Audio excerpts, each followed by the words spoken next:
खुदावन के लिए हाथों को उठाओ, विश्वास करो परमेश्वर हमारे बीच है, उसने हमें चुना है संसार से। अब उसके हम राज्य में हैं, उसकी ज्योति में हैं। उसका बड़ा प्लान आपकी जिंदगी में पूरा होगा, उसकी बड़ी मर्जी आपकी जिंदगी में पूरी होगी।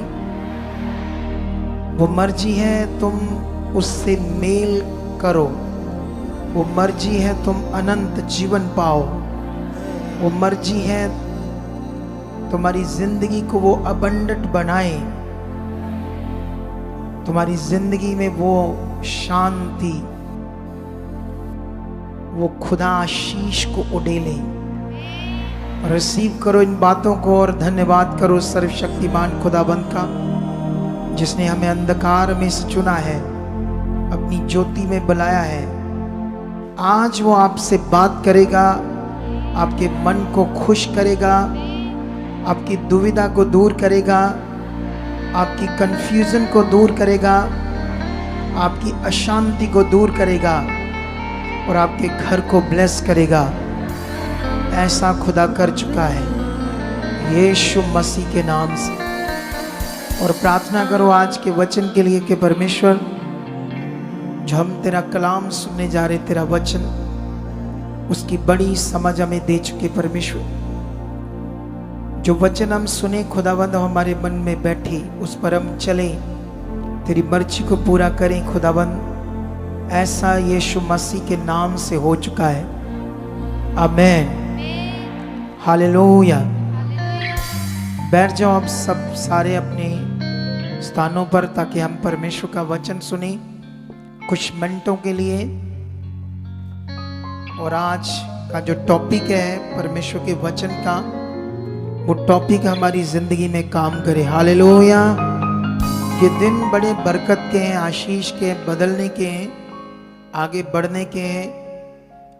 इन दिनों में बहुत परमेश्वर की ग्रेस काम करती है और काम कर रही है यीशु नाम से। हालेलुया। कल रात को प्रेयर पिलर हुआ, मैं आया, कितने लोगों ने उसे सुना?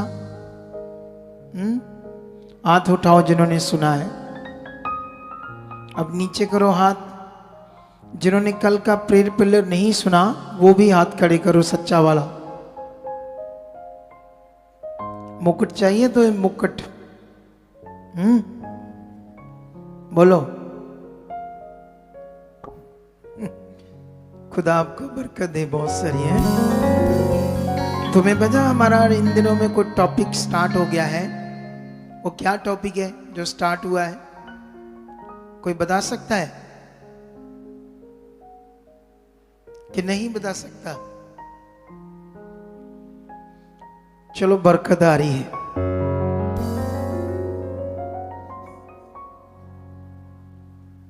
ये शब्द तो क्या है, हमारे नाड़ी नाड़ी में बसा हुआ है, रोम रोम में बसा हुआ है? चर्च में सिर्फ हम चंगाई लेने नहीं आते अकेले, याद रखना। खुदा के घर में सिर्फ एक ही चीज नहीं है, वो है चंगाई। बहुत कुछ और भी है। अगर आप एक दिन आम भी खाते रहोगे तो बड़े अच्छे लगेंगे आम खाने में आपको, लेकिन ज्यादा देर वो खा नहीं पाओगे आप। कितनों को बात समझ आती है? उसके बाद आपको और भी फ्रूट, अलग अलग डिफरेंट फ्रूट चाहिए टेस्ट के लिए। कितनों को बात समझ आती है? तो हमारा टॉपिक ये चेक करो, वहां थंबनेल के ऊपर क्या लिखा है? वचन का सही ज्ञान सिखाना पाप नहीं बल्कि पवित्र काम है। परमेश्वर ने मुझे चुना ही इसलिए है ताकि मैं परमेश्वर के वचनों का जो सही ज्ञान है वो लोगों को सिखा सकूं और लोग उसे समझकर अपने विश्वास में बढ़ सके। जितना आपका अच्छा विश्वास होगा उतना ही आपके जीवन में परमेश्वर की सामर्थ काम करेगी। जितना अच्छा विश्वास होगा। हालेलुया। अच्छा विश्वास का क्या मीनिंग है?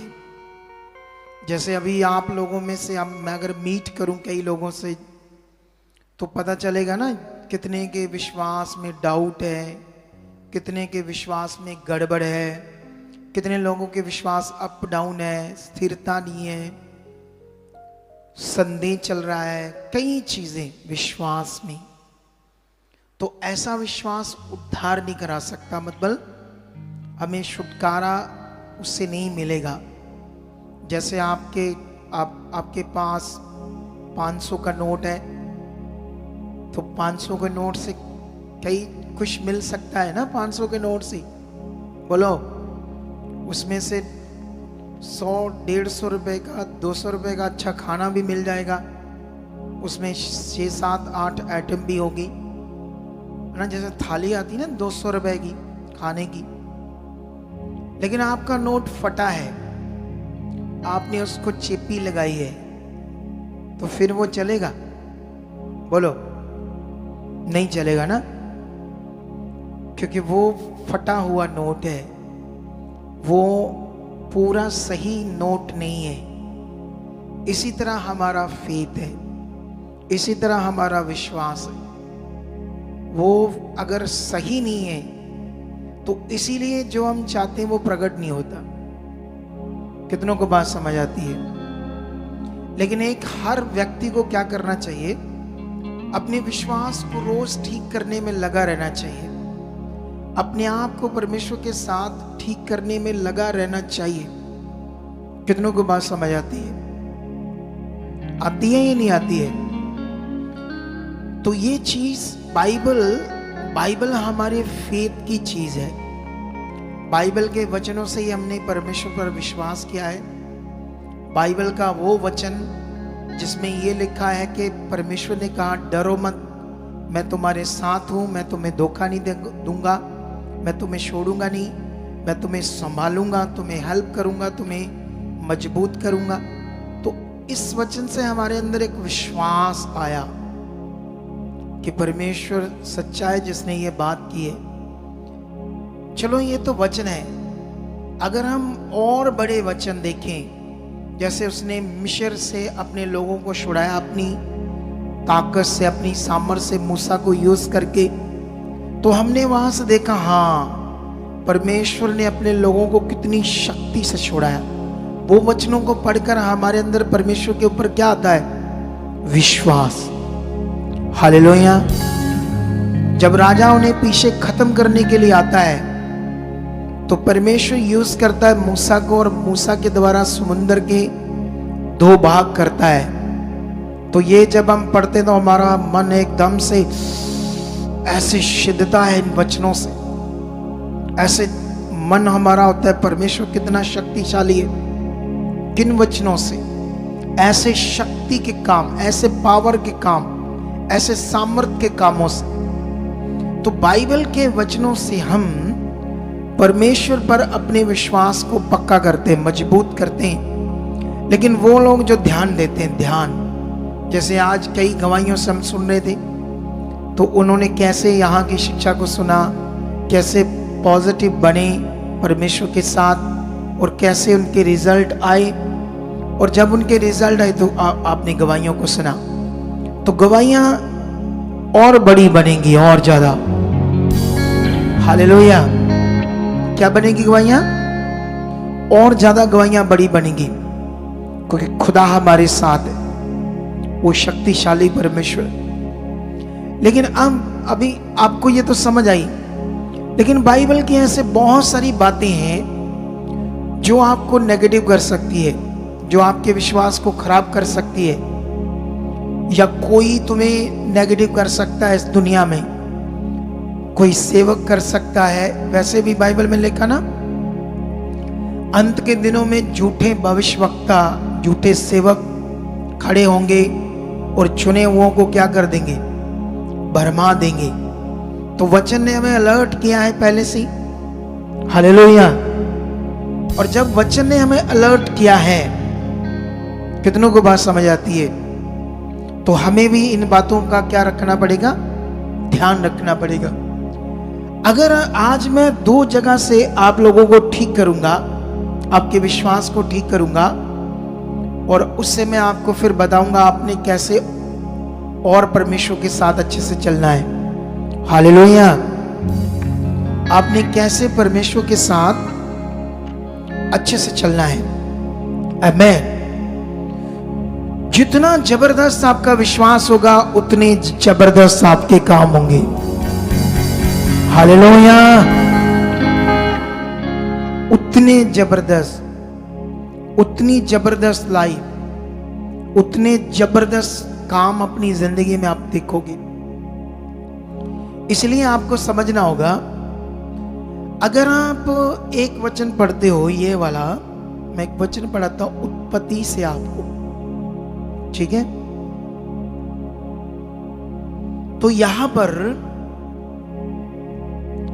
उत्पत्ति 4 अध्याय का अगर हम 8 वचन पढ़ते हैं, ऐसे लिखा, तब कैन ने अपने भाई हाबिल से कुछ कहा, और जब वह मैदान में थे तब कैन ने अपने भाई हाबिल पर चढ़कर उससे घात किया। ये स्टोरी आपको पता है या नहीं पता? ये वाली बोलो, ये जो रियल स्टोरी है आपको पता है या नहीं? कितनों को पता है? हाथ खड़ा करो जितनों को पता है। बाकी लोग ऐसे करके बैठो।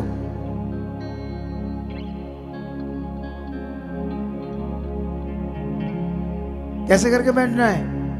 ऐसे लोग।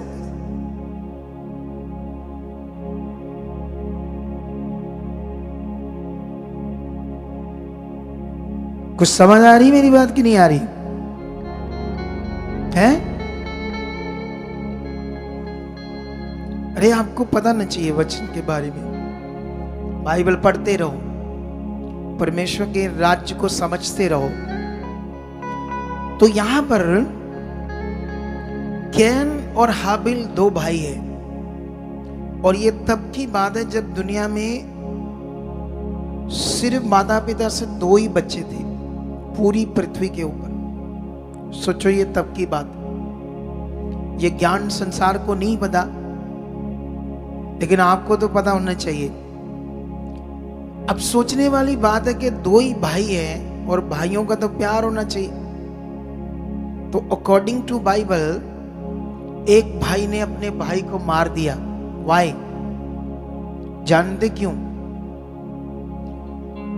क्योंकि वो लालची था। उस समय माता पिता से सीखा परमेश्वर कौन है, क्योंकि आदम और उसकी पत्नी के साथ किसकी संगति थी? खुदा की, परमेश्वर की।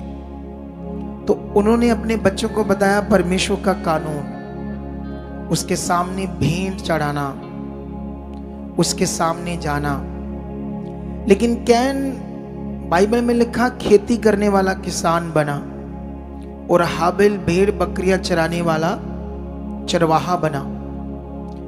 लेकिन हाबिल तो अपना जो कुछ इज्जत, जानवर, जो भी उसका दूध, सब कुछ, जो पहला फल था, फर्स्ट प्रायोरिटी, वो परमेश्वर के सामने आया भेंट चढ़ाने के लिए, और परमेश्वर उसकी भेंट को ग्रहण करता था। लेकिन हाबिल क्या करता था? जो खेत से अनाज आया उसका बचा कुचा, मतलब जो हल्का वाला, आप समझते हैं ना, हल्का वाला, प्योर नहीं, फर्स्ट नहीं, खास नहीं, बचा कुचा हिस्सा परमेश्वर के सामने लेकर आया। तो परमेश्वर ने उसकी भेंट को ग्रहण नहीं किया। दोनों की जो भेंट थी, वो दोनों की जरूरत नहीं थी परमेश्वर को, क्योंकि वो परमेश्वर है। पहाड़ उसने बनाए, सूरज उसने बनाया। पूरी दुनिया की साइंस मिलकर सूरज बना सकती है? बोलो, सारी दुनिया के देश मिलकर किसने बनाया? पानी, समुद्र, सोना, चांदी, हर चीज किसने बनाया? जिसने ये बनाया उसको जरूरत नहीं है। लेकिन वो इसलिए ये नियम ठहराता है, मनुष्य का मन, मनुष्य का रिश्ता चेक करने के। कितनों को बात समझ आती है? अब आपका भी यहां जब आप परमेश्वर के साथ चलते हो, परमेश्वर आपके घर में भी है। आप रोड पर जाते तब भी आपके साथ है। तुम जंगल में जाओ, बियाबान में जाओ, राजस्थान की रेत में जाओ, रेगिस्तान में जाओ, हर जगह परमेश्वर है, हम उससे दूर कहां जा सकते, कहां छिप सकते। लेकिन हमारी जो बुद्धि नहीं खुली ये वाली, तो हमें वो महसूस नहीं होगा। हम हालातों में मन खराब करेंगे, हालातों में डरेंगे, परेशान होंगे। लेकिन यहां पर जब ये गलत चला तो दुष्ट इसकी जिंदगी में काम करने लगा। जब आप गलत चलोगे तो आपकी जिंदगी में दुष्ट काम करेगा। ये लॉ तुम्हें समझना होगा शरीर और आत्मिक जिंदगी का। आत्मिक जिंदगी का मतलब ही है परमेश्वर के साथ चलना। शारीरिक जिंदगी का मतलब है हम स्वार्थी हैं, हम परमेश्वर के साथ नहीं चलते। आप यहां भी आते हो, बैठते हो सिर्फ अपने मतबल से। अगर आपको परमेश्वर के लिए अपनी जान देनी पड़े तो 2 मिनट में बोलोगे ना जी ना, हम तो जाते थे अपने वैसे प्रे कराने, बाकी असी साडा भी तो रहेगा उच्च पक्के। जब तुम जिस दिन बोलोगे ना परमेश्वर के दुनिया के सामने कि मैंने खुदा को जाना है, चाहे सिर काट दो, मैं यीशु को नहीं छोड़ूंगा, चाहे डॉक्यूमेंट्स में कुछ भी कर दो मेरे साथ, मैंने जीवित परमेश्वर को जाना है, तब तुम्हारा विश्वास प्रकट होगा, तब तुम्हारा रिश्ता प्रकट होगा। कितनों को बात समझ आती? यहां पर जो हम समझ रहे हैं, कैन अच्छा मन नहीं था परमेश्वर के साथ, उसके कानून के साथ, उसकी आज्ञाओं के साथ, उसके नियम के साथ। ये तो नॉर्मली चर्च में बहुत सारे ऐसे लोग होते, हजारों की भीड़ में हजारों ऐसे लोग होते हैं जो ऐसे ही हैं, कैन की तरह, कैन की तरह स्वार्थी, कैन की तरह मन, कैन की तरह अपना स्वार्थ सोचना, कभी मन ना फिराना, कभी समझना ना परमेश्वर क्या चाहता है उसे मैंने करना है। लेकिन ये तो टीचिंग थी, लेकिन मेरा पॉइंट क्या है ये अभी समझाता हूं मैं आपको, ठीक है? यहां से आगे क्या होता है, तब यहोवा ने कैन से पूछा, तेरा भाई हाबिल कहां है? उसने कहा, मालूम नहीं। क्या मैं अपने भाई का रखवाला हूं? अब सोचो, यहां वचन को हमें समझना होगा। परमेश्वर उससे पूछ रहा तेरा भाई कहां है, जबकि परमेश्वर को तो पता है क्या हुआ उसके साथ। बोलो, परमेश्वर को पता है या नहीं पता है? बोलो। अन्य जाति दुनिया के जो लोग हैं वो आपको ऐसी ही बातों से नेगेटिव करेंगे, संसार के लोग। तो हमारे परमेश्वर को तो ये पता ही नहीं था कैन के साथ क्या हुआ, हाबिल के साथ क्या हुआ। वो तो पूछ रहा है, वो तो परमेश्वर है ही नहीं। समझ आ रही मेरी बात कि नहीं समझ आ रही? लेकिन आगे जाकर परमेश्वर से कहता है, परमेश्वर ने कहा, तूने ये क्या किया? तेरे भाई का लहू भूमि से मेरी ओर चलाकर मेरी दुहाई दे रहा है। अब उसको बता रहा कि तूने ये क्या किया, तूने उसे मर्डर किया, कत्ल किया। लेकिन जो पहली बात है वो मनुष्य के अंडरस्टैंड की बात है, इसलिए ऐसे लिखा गया। ऐसे वचनों से ही लोग आपको नेगेटिव कर सकते हैं। ये तो मैंने छोटी सी बात समझाई आपको, लेकिन असली में तो मैं अब जाऊंगा जो मैं आपको समझाने वाला हूं, ठीक है? यहां पर अगर आप पहला शमूएल 16 अध्याय उसका 14 पढ़ोगे तो ऐसा लिखा, यहोवा का आत्मा शाऊल पर से उठ गया और यहोवा की ओर से एक दुष्ट आत्मा उसे घबराने लगा। ये वचन कितनों को बात समझ आती है? ऐसे ही वचनों को अगर आप समझ नहीं पाए तो आपका विश्वास कोई भी गड़बड़ कर सकता है, या खुद कभी आपने वचन पढ़ लिया तो आप खुद गड़बड़ हो सकते हो।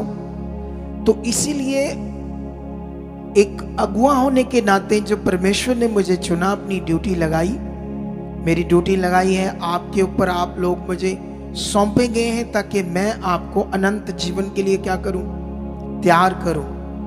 मेरा काम है आपको अनंत जीवन के लिए तैयार करना, ताकि तुम सदा के जीवन में प्रवेश करो।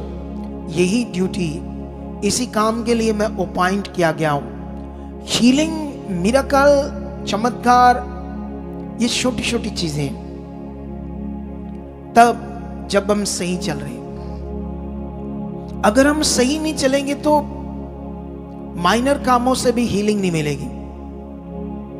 तुम्हें इसी पर अपना फोकस बनाना है, अपने आप को परमेश्वर के साथ सही फेथ में, सही मन में चलने वाला बनाना है। जिस दिन तुम परमेश्वर के साथ चलने वाले बन गए, 70% प्रॉब्लम तुम्हारी वैसे खत्म हो जाएगी। 30% वो रह जाएगी जब आप अपने विश्वास को दिखाओगे, जब आप अपनी ऑनेस्टी को दिखाओगे, अपनी ईमानदारी को दिखाओगे परमेश्वर को। 30% प्रॉब्लम आपकी वैसे चली जाएगी। समझ आया नहीं समझ आया? लेकिन यहां पर ये बिग वचन है जो क्रिश्चियनिटी में पूरा गड़बड़ कर रहा है, ये वाला वचन। मैंने एक अमेरिका से पास्टर की थोड़ी सी प्रीचिंग सुनी। वो बोल रहा था कि जब आप तुम सही नहीं चलते तो वो परमेश्वर फिर धोखा देने वाला आत्मा तुम्हारी जिंदगी में भेजता है। मैंने सुना, मैं कहा अच्छा, धोखा देने वाला आत्मा भी होता कोई है? इसे आपने समझना होगा आज। जैसे मान लो हम गलतियां करते हैं, जब पुराने नियम में लोग गलतियां करते थे उनको सजा मिलती थी। अगर आज हम गलतियां करेंगे तो हमें भी क्या मिलेगी? तो परमेश्वर जो मर्जी करे है?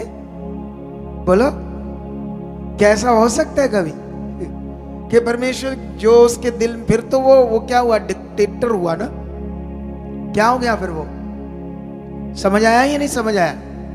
डिक्टेटर का मतलब समझते हो?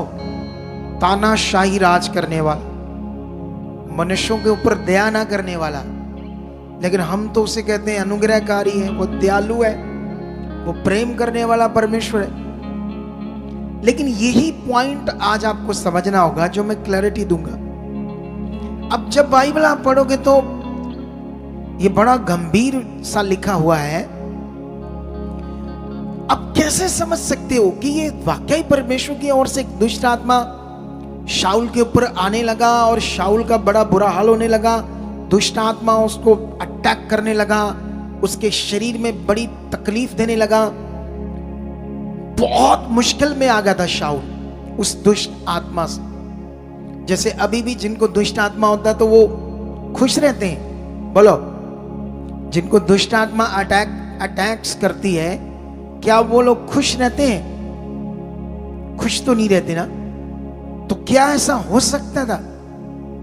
चलो इस वचन को भी अभी पेंडिंग करते हैं, एक और वचन पढ़ते हैं, उसके बाद आपको क्लैरिटी देंगे आज के वचन की। फिर मैं आप लोगों को बताऊंगा आपने क्या करना है। अगर यहां से अगर तुम पहला राजाओं की बुक पढ़ोगे 22 अध्याय, तो यहां पर 2 राजा है। एक राजा का नाम है यहोशापात और दूसरे का नाम है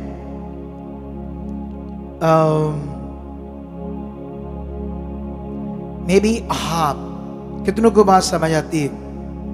थोड़ा सा मैं चेक कर लेता हूं क्योंकि मैंने पढ़ा नहीं, मैं आत्मा से ये बात बोल रहा हूं, लेकिन फिर भी मैं थोड़ा सा चेक करता हूं आपके लिए, ठीक है?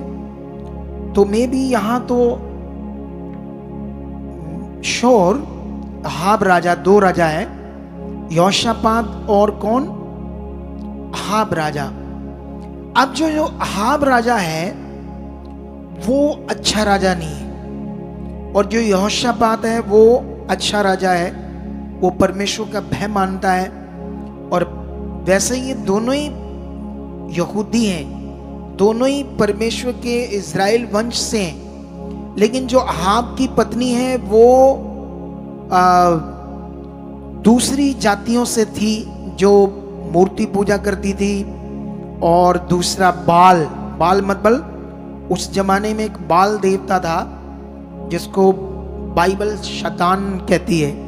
अब वो किसी देश में नहीं है, वो इज़राइल में ही होता था, अब उसका नाम खत्म हो गया है। शायद कुछ लोग उसे मानते हो, प्लिश्ती वगैरह ऐसे ऐसे कुछ कुशी लोग आज भी जो उनके वंश बचे हुए दुनिया में, तो वो बाल देवता को मानते होंगे। लेकिन यहां से हमें ये समझना है यहां हुआ क्या। यहां पर जो अहाब है वो चाहता था कि अरामियों ने जो गिलाद का रिमोट जो एरिया है उस पर कब्जा किया है, और इसने उससे कहा यहोशापात से, क्योंकि ये संधि भी थे, जब ये मिलने गया तो अहाब ने उससे कहा कि हम तो संधि हैं, तो आप मेरी मदद करो ताकि हम उन पर चढ़ाई करके गिलाद का जो रिमोट एरिया है उसे छोड़ाएं युद्ध करके। लेकिन यहोशापात ने कहा कि इससे पहले कि हम उनसे युद्ध करें हमें यहोवा की इच्छा पूछनी चाहिए। तो उसने कहा कोई यहां पर यहोवा का कोई नबी है जिससे हम पूछ सकें कि ये करना चाहिए या नहीं करना चाहिए। कितनों को बात समझ आई? लेकिन उनके अपने नबी थे बहुत सारे, सैकड़ों, 400 से भी ज्यादा। वो सब लोग उसके लिए भविष्यवाणी कर रहे थे कि तू पक्का जीतेगा, और कई तरह की भविष्यवाणी से वो उसे पक्का कर रहे थे। लेकिन वहां उसने कहा कि नहीं, मैं कोई और यहोवा का नबी बताओ। तो राजा ने बोला कि एक है मिकाया जो हमेशा मेरे हानि की बात करता है, वो सही बात नहीं करता है और मैं उससे नफरत करता हूं। यहोशापात ने कहा ठीक है उसे बुलाओ। लेकिन जब उसे बुलाया जाता है तो कर्मचारी उसको क्या बोलते हैं, 13 में लिखा, जो दूत मिकाया को बुलाने गया था उसने उससे कहा, सुन, भविष्यवक्ता एक मुंह से राजा के विषय में शुभ वचन कहते हैं, तो तेरी बातें उनकी सी हो, तू भी शुभ वचन कहना। मिकाया ने कहा, यहोवा के जीवन की शपथ, जो कुछ यहोवा मुझे कहेगा मैं तो वही बोलूंगा। कितनों को बात समझ आती है? यहां एक सीरियस विषय है आप लोगों के लिए। ये इतना वचन बाइबल के अंदर है, एक भी चीज मिथ्यास नहीं है। क्या नहीं है? जैसे आप कुछ ग्रंथों में पढ़ोगे, एक राजा हल चला रहा था तो उसका हल अड़ गया, तो मटकी के साथ उसने मटकी उठाई तो उसमें एक औरत थी, बच्चा, औरत का बच्चा, गर्ल, और आगे जाकर उसका बड़ा नाम बना। कितनों को बात समझ आती? इसे बोलते हैं मिथ्यास। क्या बोलते हैं इसे? ऐसी अनेकों बातें आपको दुनिया में मिलेगी पूरी गड़बड़, अनलॉजिकली, जिसमें कोई लॉजिक नहीं है। और शैतान ने ऐसी लोगों की बुद्धि बंद की है कि उनको लॉजिक समझा भी दो ना, शैतान ने ऐसी बुद्धि बंद की, हम नहीं मानेंगे, हम नहीं मानेंगे, हम नाश होंगे। समझ आ रही मेरी बात कि नहीं समझ आती? तुम्हें समझना होगा वचनों को अच्छे से। अब क्या होता है यहां पर, उसको इतना दबाते हैं कर्मचारी, तो वो फिर जैसे दूसरे भविष्यवक्ता बोल रहे थे वैसे ही बात करने लगा, मतलब शुभ वचन बोलने लगा। जबकि वो उस समय अहाब राजा के लिए क्या था, ये बहुत गड़बड़ का टाइम था, उनका युद्ध करना एक बड़ा गड़बड़ का विषय था। इन्होंने नाश होना था उस युद्ध से। लेकिन वो झूठे भविष्यवक्ता क्या कर रहे थे, ये बोल रहे थे कि तू युद्ध कर, तू जीतेगा, कुछ नहीं है वो, ऐसे काफी सारी बातें, ठीक है। लेकिन यहां पर जब उसको इतना दबाते हैं तो वो क्या करता है, फिर वो भी बोलता है, कहता हाँ चढ़ाई कर, ये मैं 15 के 20 से कुछ पढ़ रहा हूं, हाँ चढ़ाई कर और तू कुठार्थ हो और यहोवा उसको राजा के हाथ में कर देगा। राजा ने उससे पूछा, मुझे कितनी बार तुझे शब्द दिलाकर चताना होगा कि तू यहोवा का स्मरण करके मुझसे सच ही कह। उसको, राजा को ऐसा लगा उसकी बातों से ये सही नहीं बोल रहा। उसको शब्द देकर कहता नहीं सच सच बता, ये रियल बात है या नहीं बात। जब इतनी बात वो करता था, फिर वो आत्मा से, मतलब जो उसे परमेश्वर दिखा रहा था मिकाया को, हालेलुया, जो परमेश्वर मिकाया को दिखा रहा था, वो क्या करता है, फिर वो बोलता है, क्या बोलता है।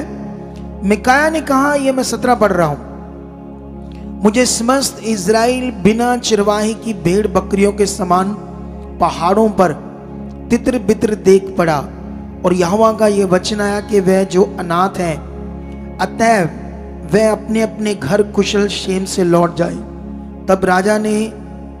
तब इज़राइल के राजा ने यहोशापात से कहा, क्या मैंने तुझसे ना कहा था कि वह मेरे कल्याण की नहीं हानि की ही भविष्यवाणी करेगा। मिकाया ने कहा, इस कारण तू यहोवा का ये वचन सुन, मुझे सिंहासन पर विराजमान यहोवा और उसके पास दाहिने बाएं खड़ी हुई स्वर्ग की समस्त सेना दिखाई दे रही है। तब यहोवा ने पूछा, अहाब को कौन ऐसा बहकाएगा कि वह गिलाद के रिमोत पर चढ़ाई करके खेत आए। तब किसी ने कुश और किसी ने कुश कहा। अंत में एक आत्मा पास आकर यहोवा के सम्मुख खड़ी हुई और कहने लगी, मैं उसको बहकाऊंगी। यहोवा ने पूछा, किस उपाय से।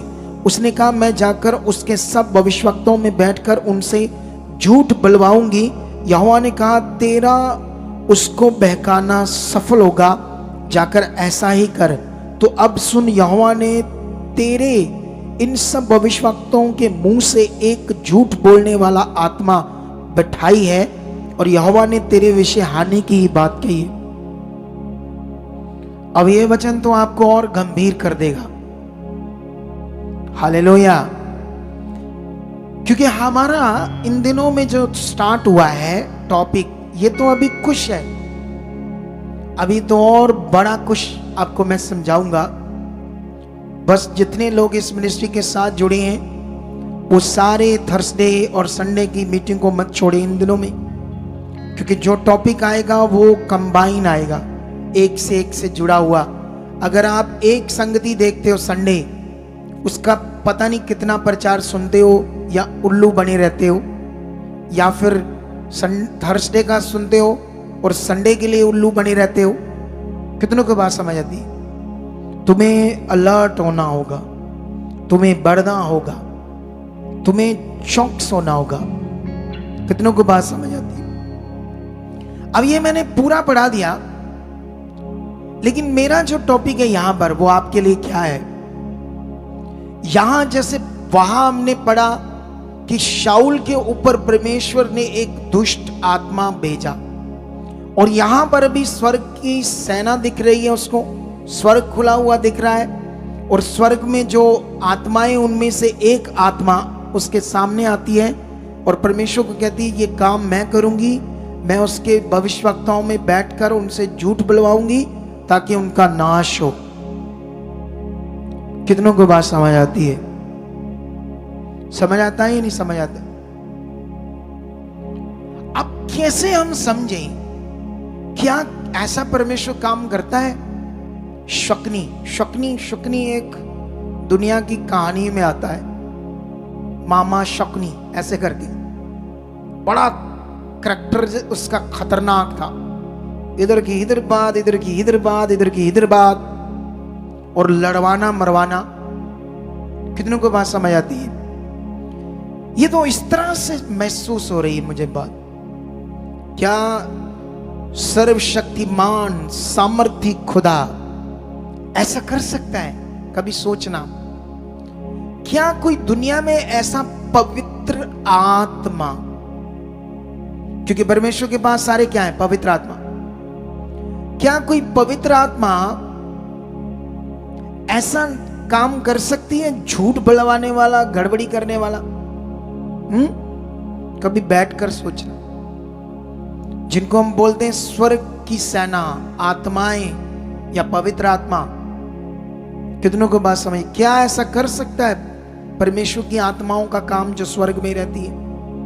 तो नहीं करती। परमेश्वर की आत्माएं जो स्वर्ग में परमेश्वर के पास रहती है, स्वर्ग पवित्र है, वहां सब कुछ पवित्र होता है, वहां झूठ नाम की चीज होती ही नहीं है। अगर झूठ नाम की चीज परमेश्वर के पास है तो फिर आओ हम भी जो मर्जी करते हैं, आओ जो दिल में करते हैं। कितनों को बात समझ आती है? चोरी करते हैं, ठगते हैं लोगों को, जुआ खेलते हैं, शराबें पीते हैं, मस्त होते हैं पीकर शराब, आओ करते हैं गड़बड़। फिर अगर परमेश्वर ऐसी चीजें कर सकता तो फिर हम भी करें। समझ आया ही नहीं समझ आया? लेकिन वो जीवित परमेश्वर, वो पवित्र परमेश्वर, वो ऐसा नहीं करता। आपको कैसे समझ आएगा ये वचन? क्योंकि क्रिश्चियनिटी को तो समझ आया नहीं। वो तो ऐसे ही प्रचार करते जैसा ये लिखा है।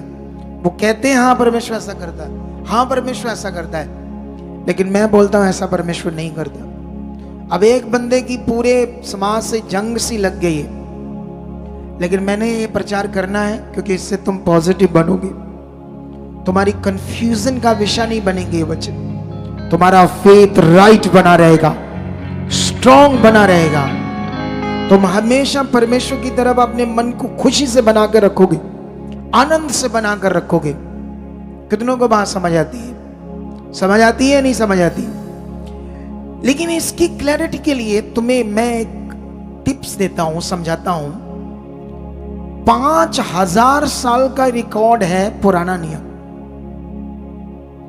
नए नियम का रिकॉर्ड है 50 साल का रिकॉर्ड। जितना ज्ञान, जो बातें, चीजें हुई है, जो लिखा गया है नया नियम, वो लगभग 50 सालों का रिकॉर्ड है। और जो पुराना नियम है वो 5000 सालों का रिकॉर्ड है। और तुम्हें 5000 सालों में शैतान का, दुष्ट आत्मा या शैतान का नाम एक बार मिलेगा पूरे 5000 सालों में। पूरी बाइबल में जस्ट एक बार शैतान का नाम आएगा, जिसमें लिखा होगा शैतान, और बाकी दुष्ट आत्मा करके लिखी होगी। 3-4 जगह वो होगी, बस इतना ही है 5000 सालों में। 50 सालों में तुम्हें सैकड़ों बार ये पता चलेगा, और पूरी क्लैरिटी दे रहा है शैतान कौन है, परमेश्वर। पुराने नियम में उसका कोई जिक्र ही नहीं है, सोच कर देखो। जबकि उस समय उसका पूरा बोलबाला था शैतान का, फिर भी उसका जिक्र नहीं है पूरे 5000 सालों में। जानते क्यों? क्योंकि परमेश्वर ने शैतान को कभी शो ही नहीं किया पुराने नियम। अगर वो शो करता तो शायद ये जो दुनिया पृथ्वी पर चल रही ना होती, पूरी की पूरी या तो खत्म हो जाती, या पूरी शैतान को अपना ईश्वर मानती। समझ आया नहीं समझ आया? इसलिए परमेश्वर ने उसकी बात को भी, अपना वचन, उस समय की दुनिया को, शैतान के काम को अपने ऊपर बात करके लिया। ये जो उसको दिखा रहा था परमेश्वर, स्वर्ग में ऐसे खुला हुआ, क्योंकि वो तो मनुष्य है, वो पृथ्वी पर इंसान है, ऐसे देखने में से कैसे स्वर्ग नजर आएगा? कैसे नजर आएगा? ऐसी ऐसी चीज हो रही है। और परमेश्वर उसको नजर आया, जबकि वो नजर नहीं आता, वो उस समय इनविजिबल था, लेकिन लिखा वो सिंहासन पर बैठा यहोवा से विराजमान नजर आया। ये सब कुछ परमेश्वर उसको अपनी दिव्य शक्ति के द्वारा समझा रहा था मिकाया को, कि इनके साथ शैतान क्या करने वाला है। अगर परमेश्वर सच्ची उन्हें मारना चाहता था, इसको, अहाब को, तो बताने की भी जरूरत नहीं है कुछ, ठीक है? वो बोलेगा हाँ, उसको दिखाने की जरूरत ही नहीं है मिकाया को। वो लड़ेगा तो मर जाएगा, काम खत्म। कितनों को बात समझ आई? लेकिन ये चीज जो है शैतान कर रहा था उसके साथ। शैतान उसको, दुष्ट आत्माएं जो थी वही उसके नबियों के अंदर झूठ बलवा रही थी। ये तो आज भी आपको मिलेगा। यीशु मसीह को मानने वाले सेवक लोग भी बहुत सारी झूठी भविष्यवाणियां करते हैं, तुक्के लगाते हैं, तुक्के भविष्यवाणियों के। कितनों को बात समझ आती? जबकि लोगों का जीवन, तुम सुसमाचार दो, परमेश्वर की सच्चाई बताओ, लोगों को परमेश्वर के साथ जोड़ो, तब भी लोगों को बेस्ट जीवन मिल जाएगा। झूठी भविष्यवाणियां करने की जरूरत ही नहीं है किसी को। कितनों को बात समझ आती है? समझ आया या नहीं समझ आया? लेकिन यहां पर अब मैं तुम्हें कैसे समझाऊं, मुझे इसके लिए कुरिन्थियस में जाना पड़ेगा आज आपको ये वचन समझाने के लिए, ठीक है? जब मैं कुरिन्थियस में जाऊंगा तो वहां से मैं आपको एक बड़ी पावरफुल चीज समझाऊंगा। आई होप तुम उससे समझ जाओगे परमेश्वर की पावर को, उसकी सामर्थ को। इसके लिए हमें दूसरा कुरिन्थियस में जाना पड़ेगा, ठीक है? और उसका 6 अध्याय, उसका 14 से पढ़ते क्या लिखा है। 6 की 14 से, अविश्वासियों के साथ आसमान में जुए में ना जोतो। अविश्वासियों के साथ आसमान को जुए में ना जोतो। ये वचन समझते हो क्या परमेश्वर समझा रहा है? मतलब ये आसमान, वो जुआ होता है ना, जुआ मतलब समझते हो, जिसमें बैल होता है, उसके ऊपर लकड़ी रखकर उसको वो उतनी एरिया में डालते हैं और फिर वो गाड़ी को लेकर जाता है बैल। वो जो उसके कंधे के ऊपर लकड़ी का वो जो पार्ट होता है और उस एरिया में बैल होता है, उसको बोलते हैं जुआ। और परमेश्वर का वचन कहता है अविश्वासी लोग जो परमेश्वर को विश्वास नहीं करते, उनकी तरह आसमान को जुए में मत जोतो। इतना बड़ा आसमान कैसे जो सकते हैं बल्द की तरह? ये आपको अटेंशन से समझाया है। इतने गपौड़ी हैं दुनिया के लोग, इतने गप्पी और अजीबो गरीब लोग हैं कि आसमान को जुए में मत जोतो अविश्वासियों की तरह। हमसे बात कर रहा परमेश्वर, बिलीव करने वालों के साथ। समझ आया ही नहीं समझ आया? लेकिन यहां पर आगे क्या पढ़ते हैं, क्योंकि धार्मिकता और अधर्म का क्या मेल जोल। समझ आया? परमेश्वर हमें क्लैरिटी दे रहा है, धार्मिकता और अधर्म, परमेश्वर की पाक धार्मिकता और अधर्म पाप, इसका क्या मेल जोल। और आगे लिखा, ज्योति का अंधकार से क्या संगति। ज्योति की अंधकार से क्या संगति। और आगे लिखा, और मसीह का शैतान के साथ, बलियाल के साथ क्या लगाव। हालेलुया। और विश्वासी का अविश्वासी के साथ क्या नाता। और मूर्तियों के साथ परमेश्वर के मंदिर का क्या संबंध, क्योंकि हम तो जीवते परमेश्वर के मंदिर हैं। अब यहां से क्लैरिटी मिल चुकी है कि अंधकार और ज्योति का कोई मेल नहीं, परमेश्वर और शैतान या दुष्ट आत्मा का कोई रिश्ता नहीं, कोई दूर दूर तक कोई रिश्ता नहीं है। परमेश्वर कोई मीनिंग नहीं है परमेश्वर को अंधकार दुष्ट आत्मा को, कोई उनसे मेल, कोई उनसे काम लेना, ये मैटर ही नहीं है परमेश्वर का। अगर परमेश्वर दुष्ट आत्मा से काम लेता तो वो तो नॉर्मल हो गया, वो सर्वशक्तिमान कैसे हो गया? समझ आया ही नहीं समझ आया? तो इसलिए वो वचन को हम कैसे समझ सकते हैं? उस वचन को समझने से ये हमें समझ आती है, वहां दुष्ट अपना काम कर रहा था और परमेश्वर अपने नबी के द्वारा अब भी चाहता था कि ये ना लड़े और ये रुक जाएं और इनका जीवन नाश ना हो। परमेश्वर उनको बचाने की चीज कर रहा था, ना कि उनको नाश करने की चीज कर रहा था। अगर उसने नाश करना तो वो चुटकी से पहले कर सकता है। समझ आया या नहीं समझ आया? मिकाया को ये दर्शन, क्योंकि पुराने नियम में कभी भी परमेश्वर ने शैतान को शो किया ही नहीं। एक ही जगह पर शैतान का नाम आता है सिर्फ,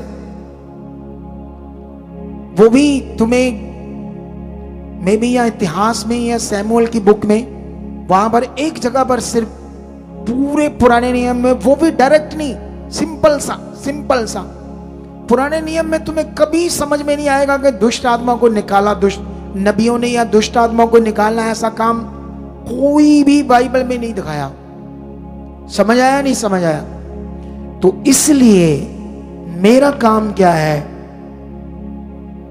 आप लोगों के विश्वास को राइट बनाना। मुझे परमेश्वर ने क्यों चुना है, मेरे अपने ये भेद चीजें वो क्यों कंटिन्यू प्रकट कर रहा है, क्योंकि आपके फेथ के ऊपर, आपकी धार्मिकता के ऊपर शैतान का अटैक काम ना करे।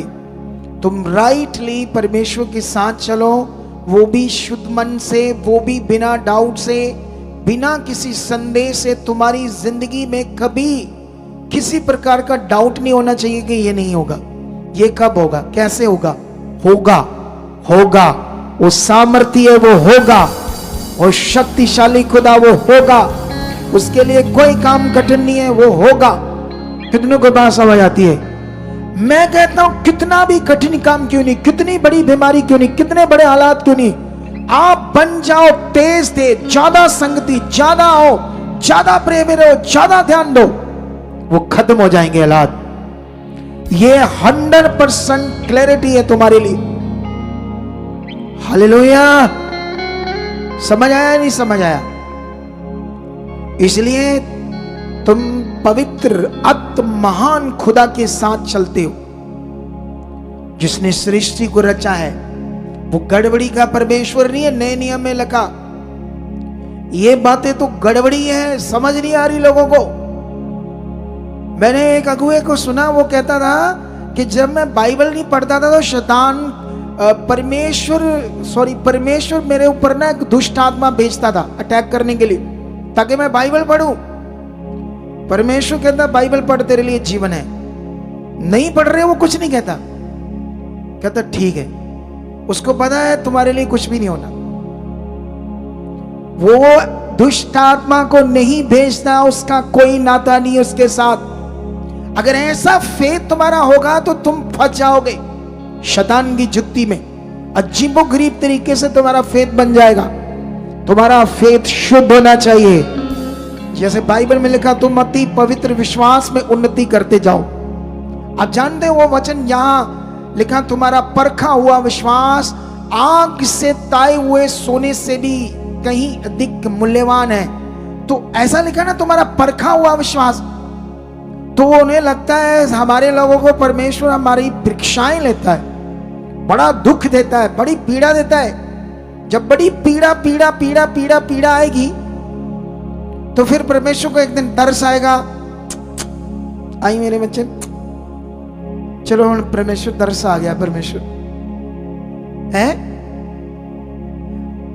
तुम किसी पर चपेट मारो, किसी को दुख दो तो समाज बोला ओए ओए ऐसा क्यों करता तू। अच्छा, परमेश्वर डिक्टेटर है, जो दिल में आए करेगा। वो करता ही नहीं है ऐसा, वो किसी के साथ ऐसा नहीं करता।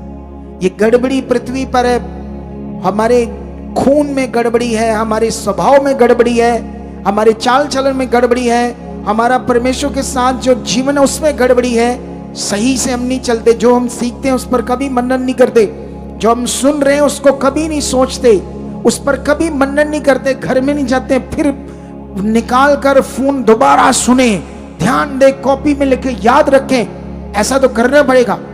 मैंने ऐसा किया, इसीलिए मैं इस स्थान पर हूं। हालेलुया।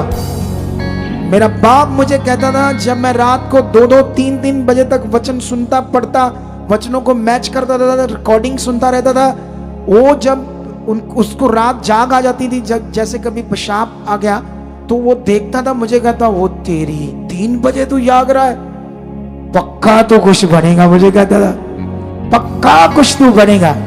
कितनों को बात समझ आती है? उसने मेरी मसीह में मेहनत को देखा और उसके मुंह से भी ये शब्द निकले, जो यीशु में विश्वास नहीं करता था वो यीशु में,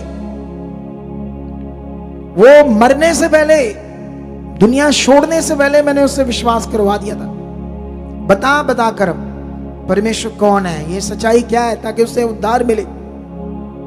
कितने लोग इधर आते हैं, मम्मी आती है, पति नहीं आता, बच्चे नहीं आते, उसको पूछो परिवार नहीं आता, ओ नहीं जी नहीं, ओना दी मर्जी, तू साढ़े काम करो, आप पासपोर्ट लेके आए थे इन्हां दी प्रार्थना करो, कुड़ियां दे मुंडियां दे करो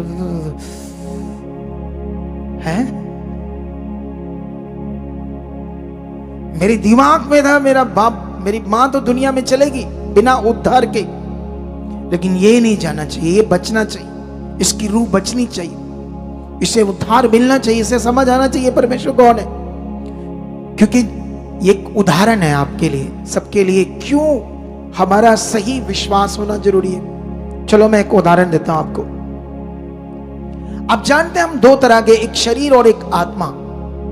हमें खाने के लिए रोज रोटी चाहिए, फूड जिससे हम जिंदा हैं। समझ आ रहा है कि नहीं? हम दो तरह से, एक हमारे अंदर आत्मा, दूसरा हमारा शरीर। शरीर को जिंदा रखने के लिए हमें रोज फूड चाहिए। अगर आपका फूड बासी है, अगर आपका फूड मिलावटी है या जहरीला है, ऐसा फूड खाने से क्या होगा बताओ? बोलो क्या होगा? डेथ होगी, डेथ। जहरीला जहर वाला फूड खाने से क्या होगी? डेथ। लेकिन जैसे तुम मर जाओगे, शरीर डेथ करेगा, तुम्हारा आत्मा बाहर आ जाएगा, वो नहीं मरेगा। लेकिन मैं तुम्हें समझाता हूं, ये देखो, जैसे शरीर का फूड सही चाहिए जिंदा रखने के लिए, शरीर तब जिंदा रहता है। आत्मा का फूड है भक्ति, धार्मिकता, परमेश्वर की धार्मिकता, परमेश्वर की भक्ति, यह है आत्मा का फूड। लेकिन मैं जिसकी पूजा कर रहा हूं, हमें पहले ये चेक करना है वो ईश्वर है, उसने मुझे बनाया है, वो परमेश्वर है। इधर तो लोग पेड़ की पूजा करते हैं, वो दीवार जगाकर पता नहीं किस मनुष्य की फोटो रखकर उसको माथा टेक कर उसकी पूजा करते हैं। और उस जो मर गया वो भी बीड़ियां पीता था, चिलमे पीता था, और उसको सेवा करने वाला भी भांग पीता है, चिलमे पीता, गोली चर्स भर के पीता है। एक नशा करने वाला ईश्वर कैसे हो सकता है? उसकी पूजा कर रहे हो जो मर गया। वो तुम्हारा आत्मा का फूड नहीं है। तुम्हें इस दुनिया में सबसे पहले ये चेक करना पड़ेगा, मैं जिसकी पूजा करूंगा वो कौन है। अगर वो परमेश्वर नहीं है तो तुम्हारा आत्मा भी सड़ जाएगा, एक दिन मर जाएगा। कितनों को बात समझ आई? इसीलिए हमारा विश्वास कितना इंपॉर्टेंट है, इसीलिए हमारी धार्मिकता कितनी इंपॉर्टेंट है, इसीलिए हमारा राइट समझना कितना इंपॉर्टेंट है। हालेलुया। क्या तुम्हें कुछ समझ आ रहा कि नहीं समझ आ रहा? तुम्हारा यहां बैठना कितना सीरियस है, तुम्हारा परमेश्वर के साथ चलना कितना सीरियस है।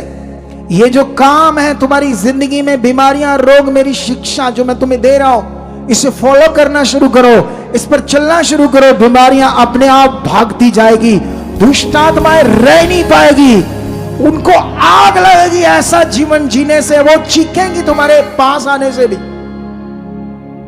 और लोग कहते हैं मैं 10 साल गया चर्च, मुझे दुष्ट आत्मा नहीं छोड़ा, हमारे पास आकर कहते हैं भाई छोड़ेंगे कैसे जब गड़बड़ विश्वास है। जब एक अगुआ ये बोलता है कि मैं बाइबल नहीं पढ़ता था, तो फिर शैतान को, दुष्ट आत्मा को परमेश्वर मेरे ऊपर अटैक करवाता था, फिर मैं डरता पड़ता था। वाह जी वाह। परमेश्वर कहता जा मर, जो मर्जी कर, जो मैंने बता दिया बस ये जीवन है, तेरे ऊपर है, तेरे ऊपर। वो कहता तुम्हारी विल, तुम्हारी इच्छा पर है, मैं डिक्टेटर नहीं हूं और ना ही तुम्हारे साथ कभी जबरदस्ती करूंगा। मैं तुम्हें बता दिया ये जीवन का मार्ग है, ये उन्नति का मार्ग है, ये शांति का मार्ग है, ये छुटकारे का मार्ग है, ये अच्छे जीवन का मार्ग है, और ये तुम्हारे नाश का मार्ग है। चुनना तुमने है, किससे चुनना है। कितनों को बात समझ आती?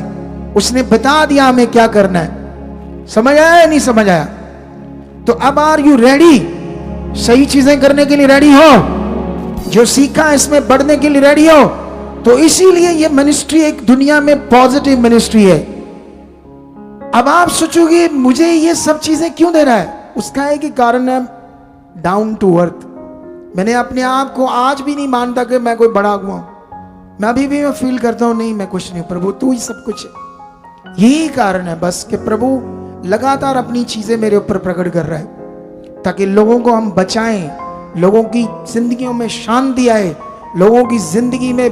तो आज से जो प्रेयर चल रही है, आज भी करेंगे प्रेयर, है ना? आज भी करेंगे रात, क्योंकि प्रेयर तो 24 घंटे चल रही है।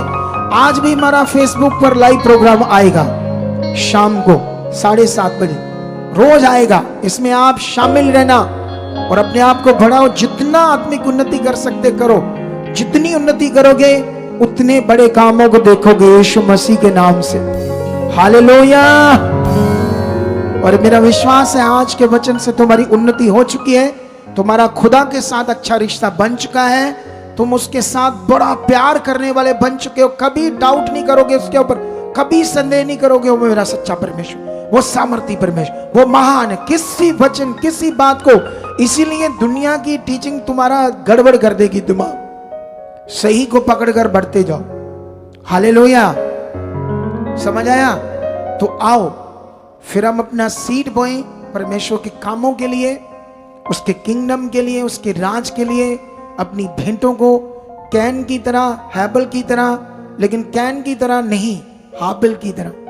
किसकी तरह अपनी भेंट को बोना है? हाबिल कैसे भेंट बोता था? खुशी से, आनंद से। कैसे बोता था? खुशी से, आनंद से। स्ट्रॉन्ग प्रायोरिटी, पहला स्थान देकर परमेश्वर। और तुम्हें भी अपनी भेंटों को कैसे बोना है? पूरे दिल से।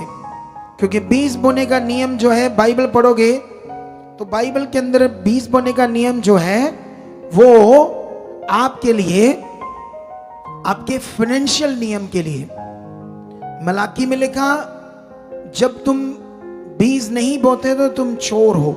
ऐसे सीधा सीधा परमेश्वर ने कहा, तुम चोर हो। और फिर परमेश्वर ने कहा, ऐसा करके बोकर देख, मैं तेरे लिए आकाश की खिड़कियां खोलकर अपरंपार आशीष की वर्षा करता हूं या नहीं।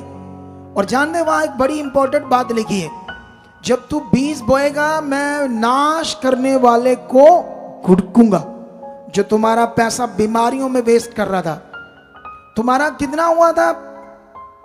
25-30 लाख हो गया होगा इतने सालों में, 25 सालों में। इतना पता नहीं 30-40 लाख वेस्ट कर दिया 25 सालों में उनका। किसने नष्ट किया? शैतान ने। क्योंकि हम खुदा को नहीं जानते थे। समझ आया? नहीं समझ आया? तो अभी आप रेडी हो जाओ कि मुझे चोर नहीं, मुझे परमेश्वर को खुश करना है। मुझे कैन नहीं, हाबिल बनना है। मुझे हाबिल की तरह अपनी भेंट को वफादारी से बोना है।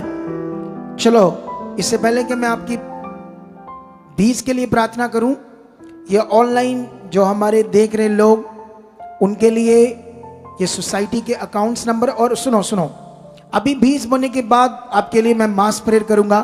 और मेरा विश्वास है कि जो ऑनलाइन है और यहाँ जो लोग हैं, बड़ी बरकत पाएंगे प्रार्थना के द्वारा। छुए जाएंगे, आपकी हीलिंग होगी। आज परमेश्वर आपको शुक्र चंगा करेगा इस वचन के द्वारा जो दिया गया है। चलो, अभी ये हमारी दोनों सोसाइटी के अकाउंट्स हैं, HDFC bank, Kotak Mahindra bank. इन्हें स्क्रीनशॉट ले लो। और साथ में ये इन दोनों बैंकों के QR कोड है, बैंक डिटेल्स एंड QR। इनमें हम पूरे भारत से बो सकते हैं परमेश्वर का बीज, ताकि हम परमेश्वर के काम के लिए, रूहों को बचाने के लिए बोएं, जैसा वचन कहता है। और ये एक व्हाट्सएप नंबर है फॉरेन के लोगों के लिए। जब वो मैसेज छोड़ेंगे, मेरी निगरानी में आपको रिप्लाई मिलेगा, ताकि आपका बीज सही से यूज हो। और जब भी आप कभी बीज बोते हैं तो हर बार पूछ कर बोना है। आपने जो आपको प्रोसेस बताया जाए, हर बार उसमें नहीं बोना है, हर बार पूछना है। फॉरेन के लोगों के लिए इंस्ट्रक्शन है, ठीक है? और ये 2 नंबर उनके लिए हेल्पलाइन नंबर है, और बाकी सारे नंबर भारतीय लोगों के लिए नंबर है। आओ प्रार्थना करता हूं। परमेश्वर, ये तेरे पवित्र लोग हैं, इन्हें आप छू चुके परमेश्वर।